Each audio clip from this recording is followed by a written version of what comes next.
as you'll hear in a few minutes, as clumsy as I am and as adventurous as I am, that's always just around the corner. So, thank you, all you folks who are in your 30s and 20s and younger, who are here, and those like you who are carrying on, because you are the hope of the future. You truly are the greatest generation, and you have the greatest responsibility of any generation that has ever lived since we came out of Africa 50,000 years ago and spread around the world. Your job is nothing less than to save Earth from all the damage all the previous generations of Homo sapiens have done. And don't worry, you've got plenty of help from the past.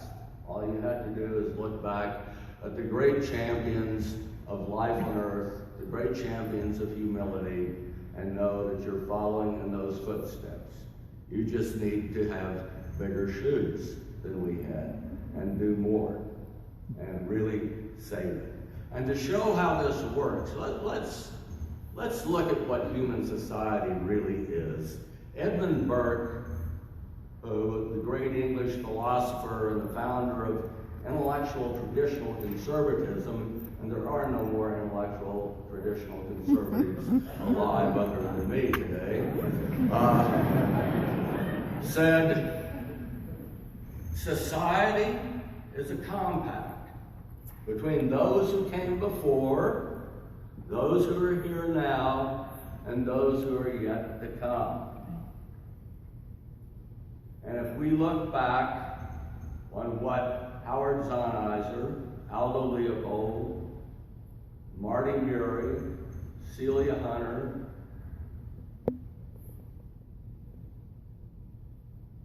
Polly Dyer, and so many did, we are carrying on their work today. And we have a responsibility to live up to the example they set, to live up to the power and the passion and the accomplishment they had, and to make sure their accomplishments are not lost, but rather to take them even farther. When Howard Zahniser was working on the Wilderness Act, he thought we might get 30 billion acres. We have 109 billion acres.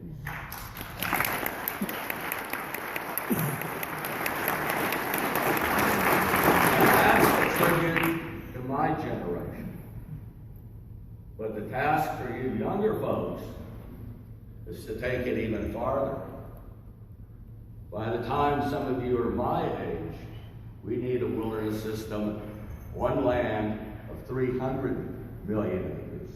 And we need a wilderness system in our marine lands of 500 million acres. And so you have a lot to do. But you also have to stop the extinction crisis. You also have to stop the population explosion. You have to stop the overcoming of the tree of life by mankind.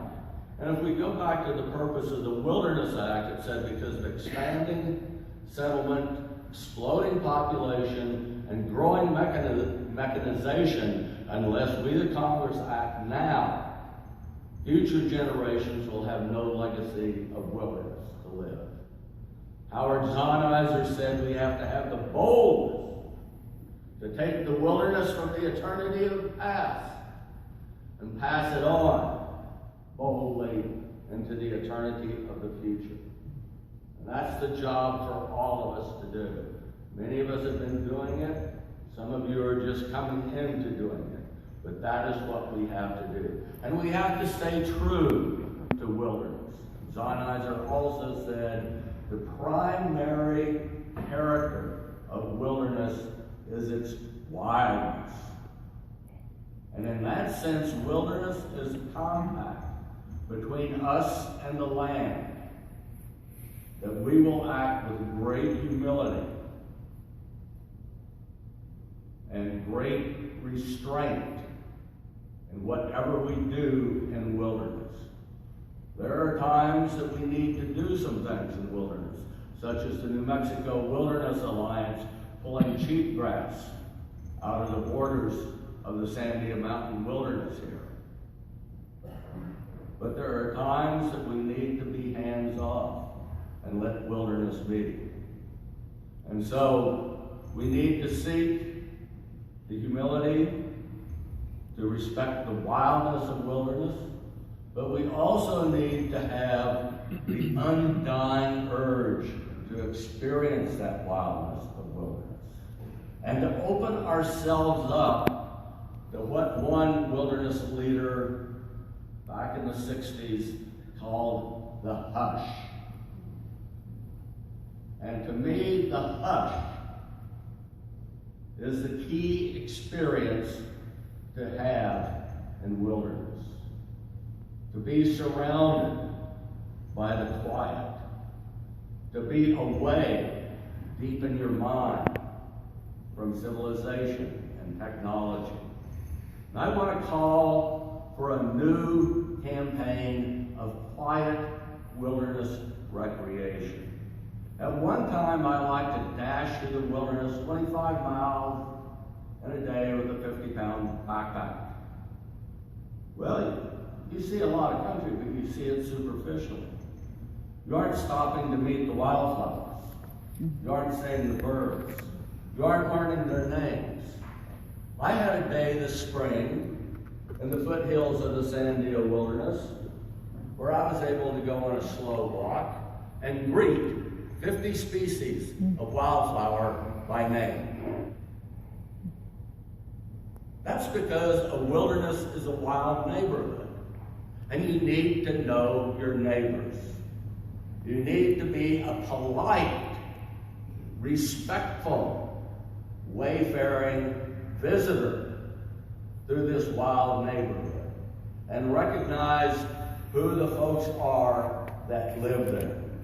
And I consider curvebell thrashers folks just as much as I consider you to be folks.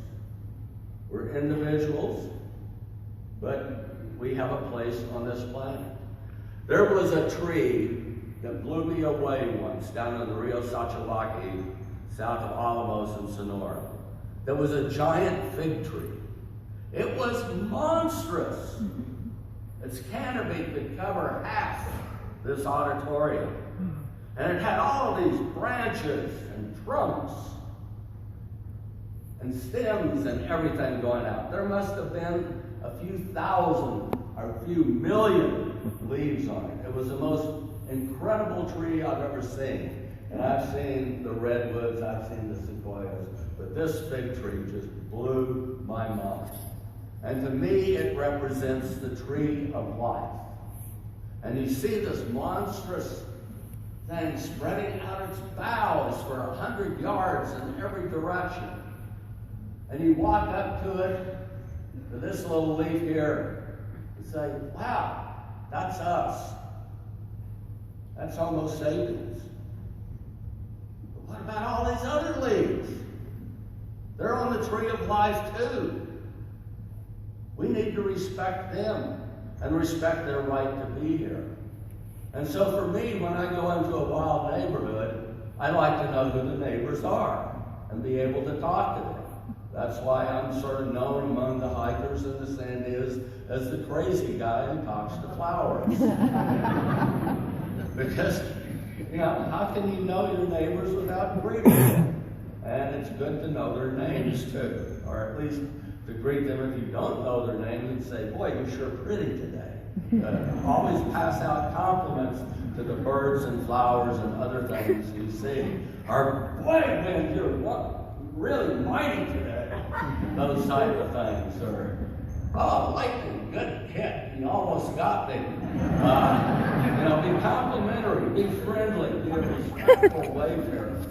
And I'd just like to give some examples of appreciating the wildness of nature. A number of years ago, my wife and I canoed the Noatak River from the gates of the Arctic to the Noatak National Preserve for 375 miles in 22 days. And among my favorite animals of all are musk oxen. And we saw a number of them on the no attack, including one as Nancy and I were canoeing along ahead of everybody else, and there was a muskox up on the bench. So I said, let's pull into this little cut here. I'm going to get up and go try to get some pictures of the muskox, because there was another little cut separating us. Perfectly safe. So I was creeping up to that cut, and all of a sudden muskox comes out of the willows. It had been traveling too. And there we were, two alpha males staring at each other. But one alpha male was a very puny alpha male. And that bull muskox snorted and pawed the ground and started to chase me. And here I am running across the tundra with this muskox after me as the rest of our party comes down the river to see the scene up on top. Afterwards, one of my friends, Kenyon Field, after the muskox says, okay, I caught this asshole a lesson. Muskox is wandering off that way. Really tough. Kenyon said, you know, Dave, I can't think of a better way or place for you to die. That was the best compliment I've ever gotten in my life. I was in a 16 million acre wilderness.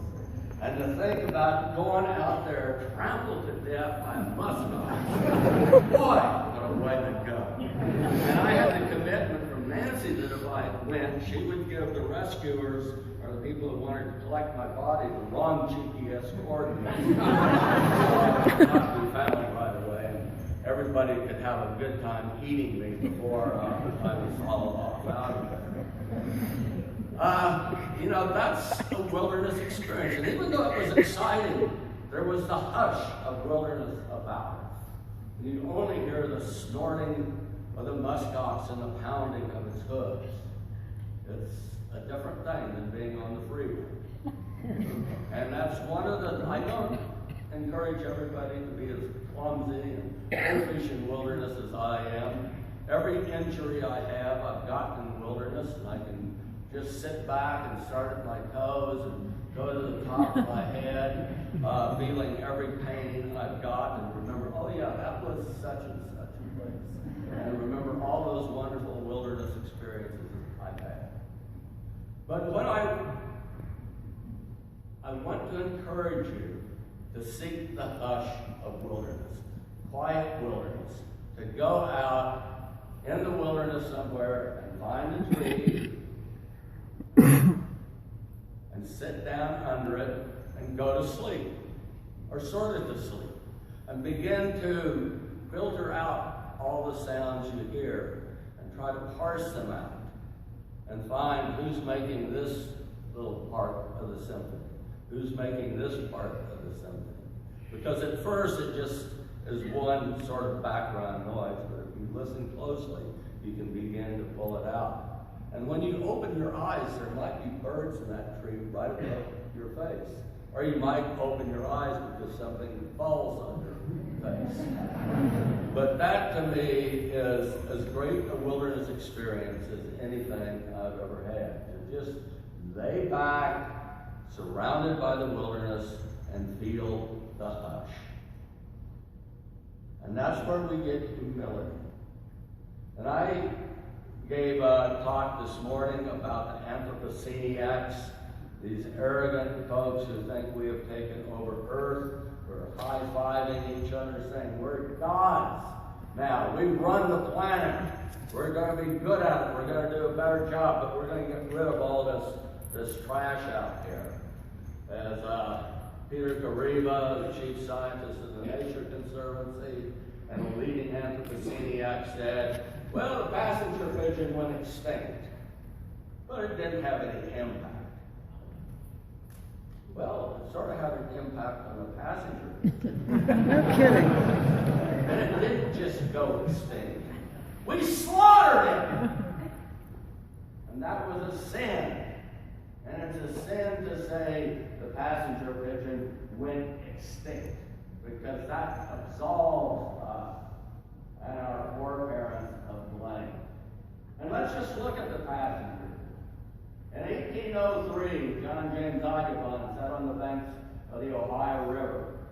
3 days and 3 nights, the sky was dark from horizon to horizon as a single flock of passenger pigeons flew overhead.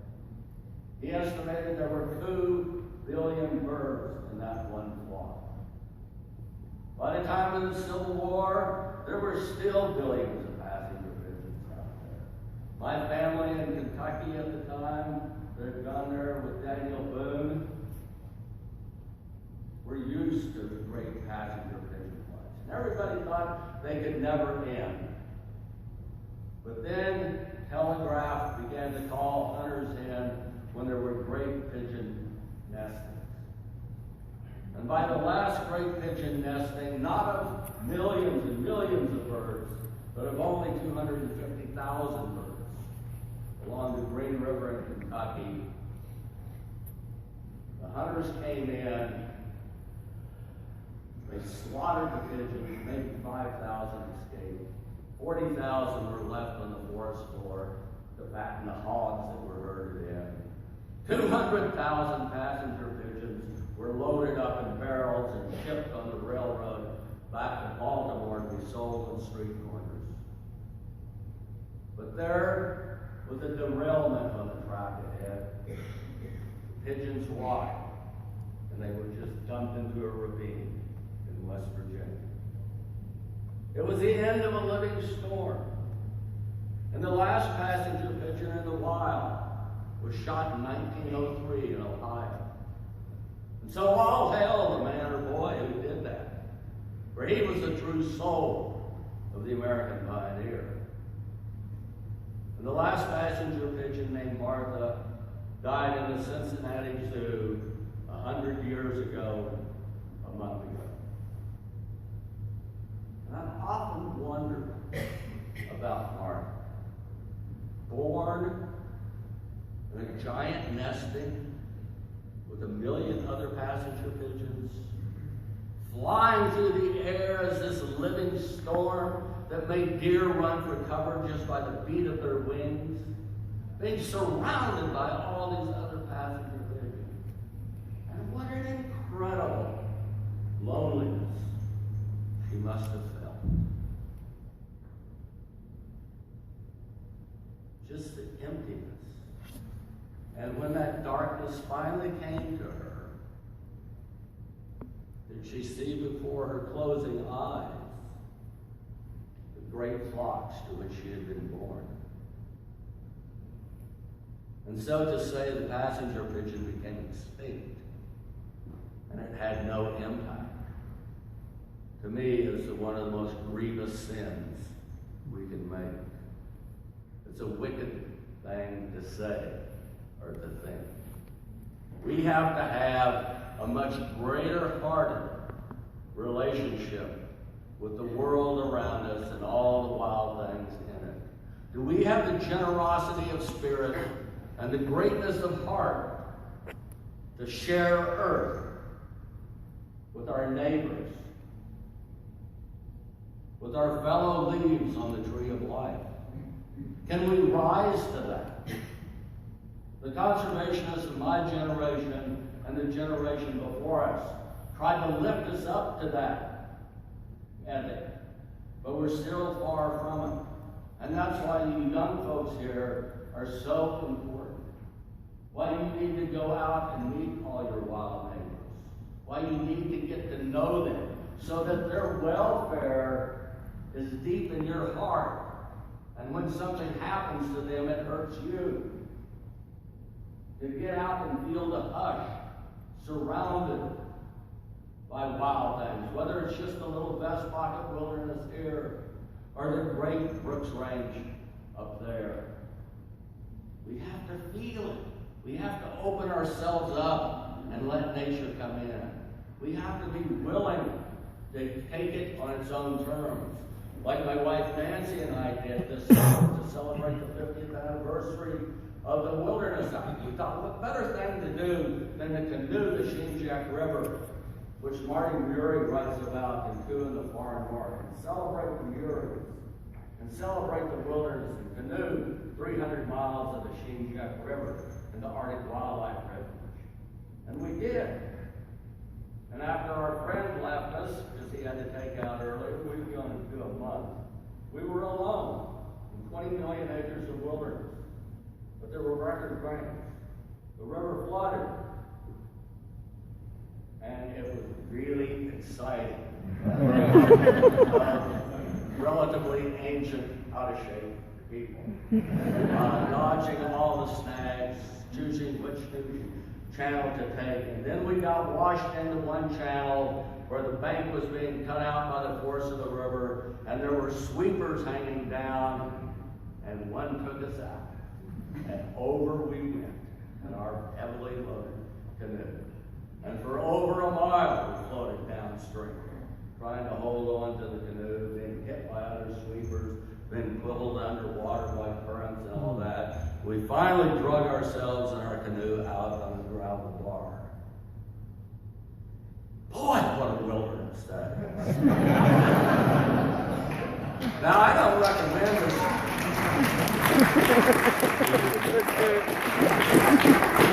Now, again, I don't recommend clumsiness or foolhardiness such as I demonstrate, but it's a way to experience wilderness, and it's a way to experience the real power of wilderness, and it's a way to find humility. And humility, my friends, is what we need more than anything else in the world. We need a humility before the workings of nature. We need a humility before all our wild neighbors. We need a humility before the process of evolution, which I see as the essential characteristic of wilderness. And that's what Lowell Sumner and George Collins saw back in 1953 when they first explored the eastern Brooks Range as a possible national park. It's Arctic refuge now.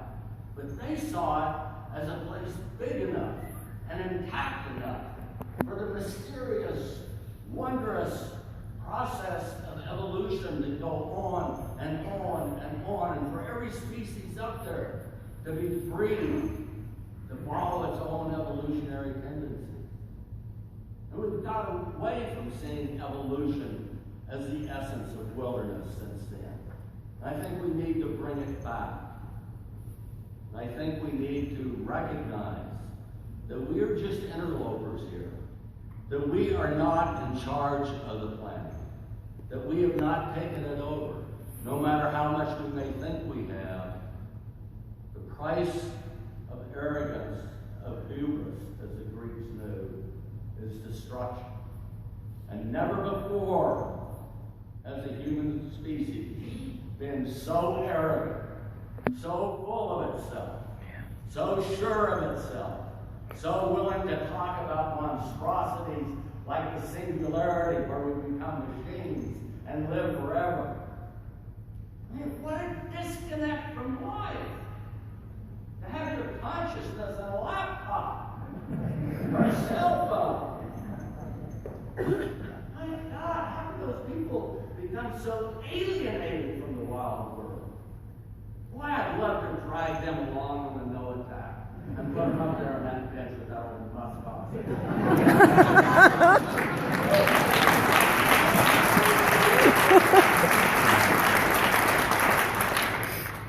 What we really need to do is develop an ethic again. It's Sunday morning. There's nothing wrong with talking about good and bad, rightness and wickedness. And to cause the extinction of other species is wicked. It is a sin, whether you're secular like I am, or a believer like maybe some of you are. But sin is sin, and there is no greater sin than to consciously or carelessly let another species go into extinction, or to destroy the last of an ecosystem, or to put a monstrous poisonous mine in the middle of the Alaska Peninsula. And we ought to call people out on this stuff. Let's not be afraid of being ethical, of talking about good and bad, and how we need to rediscover good in our souls and our hearts. Now, there are many ways to do that. And let me just tell you, I'm multilingual. It's not just because Texan was my first language and I had to learn English later. But I'm multilingual in another sense. I'm absolutely fluent in hack. I'm also fluent in Western scrubjay. I'm not bad in muskox. I'm not bad in raven. I can get by. But where I really shine is in chickadee. Chickadee, chickadee. My God, what a song that is. And when I'm up in the mountains, and here comes a little flock of chickadees, chickadee, I'm just overwhelmed with joy. There's no more joyful sound than that, but it's also a sermon. It's a sermon from the wild to us, saying we're chickadees. And we're chickadees for being chickadees. We aren't chickadees for you. You might enjoy us, you might be turned on by us, but we're chickadees for ourselves, and we're good at ourselves. And if you look up ethics in the Encyclopedia Britannica, it said the thing that is good in ethics, an ethically good thing, is good in itself. And we chickadees are good in ourselves. We have a right to exist just as much as you do. You don't have a right to wipe us out and all our neighbors. Chickadee-dee-dee-dee-dee-dee-dee. There is so much in that little song. Such a church sermon. Such a celebration of life. And when I'm with Nancy and you're a chickadee and I start going, chickadee-dee-dee-dee, chickadee-dee-dee-dee, you just own it.